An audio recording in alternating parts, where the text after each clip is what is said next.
ഈ പാലൻ സിനിമയിലൊക്കെ അല്ലെങ്കിൽ കുറച്ച് ഡിഫറെൻ്റ് ആയിട്ടുള്ള പടങ്ങളിൽ അഭിനയിക്കുന്നതുകൊണ്ടാണല്ലോ ഈ IFFK IFFI അങ്ങനെയുള്ള സ്ഥലങ്ങളിലൊക്കെ എത്തിപ്പെടുന്നത്. IFFKയിൽ ആദ്യത്തെ പ്രാവശ്യം പോയ സമയത്ത് പാസ് എങ്ങനെ എടുത്ത്?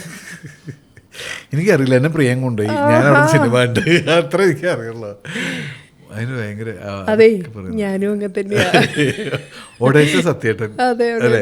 അത് ഞാൻ പറഞ്ഞു, എനിക്ക് ഒഡേസ ചില പാസ് കിട്ടുക എന്ന് പറഞ്ഞാൽ ആ കാലത്ത് വലിയ ബുദ്ധിമുട്ടുള്ള കാര്യമാണ്. ഇന്നും കുറച്ചും കൂടി എളുപ്പമാണെന്ന് എനിക്ക് തോന്നുന്നു. നേരത്തെ രജിസ്റ്റർ ചെയ്താൽ മതി. അപ്പം നമ്മളെപ്പോലെ പുതുതായിട്ട് വരുന്ന ആളുകൾക്ക് സിനിമ കാണണമെന്ന് മോഹമുള്ളവർക്ക് കള്ളപ്പാസ് എടുക്കില്ലാതെ വേറെ നിർത്തിയില്ലല്ലോ. അത് ശരി, സത്യമില്ല. ഞാൻ പറയില്ലേ, ഞാൻ വേറെ ഒന്നുമല്ല പറഞ്ഞത്, അത് പ്രിയനായിരുന്നു. പ്രിയൻ പറയുന്നു ഇങ്ങനൊരു സാധ്യതയുണ്ട്. അല്ലല്ല, സിനിമയുടെ ഇങ്ങനെ ഇന്റർനാഷണൽ ഫിലിം ഫെസ്റ്റിവൽ എന്ന് പറഞ്ഞിട്ട് സിനിമയ്ക്ക് പോവാൻ വേണ്ടി, അപ്പോൾ നമുക്ക് പോവാം. നമ്മളെ ഇവിടെ എങ്ങനെ പോകും? നമ്മൾ പോകുന്നു. അപ്പോൾ എങ്ങനെയാണത്? നീ വാ എൻ്റെ കൂടെ. അപ്പോൾ എവിടെ താമസിക്കും? അപ്പോൾ നെയ്യാറ്റിൻകരയിൽ പ്രിയൻ്റെ കൂടെ പണ്ട് സ്വർണ്ണപ്പണി ചെയ്തിരുന്ന കുറേ ആൾക്കാരുണ്ട് അവിടെ.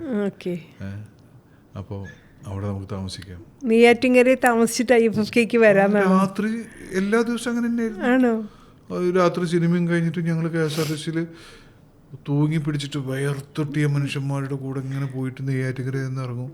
അവിടെ അവർ ഞങ്ങൾ സിനിമക്കാരാണല്ലോ, അവർ ഞങ്ങളെ സ്നേഹത്തോടെ ചോറും ചാളക്കൂട്ടാനും ഉണ്ടാക്കി വെച്ചിട്ടുണ്ടാവും. ഞങ്ങളത് തിന്നും.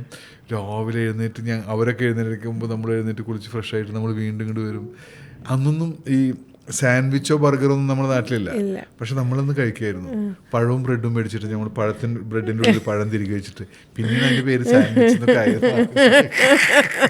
ഇതൊക്കെ ആയിരുന്നു നമ്മൾ ഉച്ചയ്ക്കുള്ള ഭക്ഷണം. അപ്പോൾ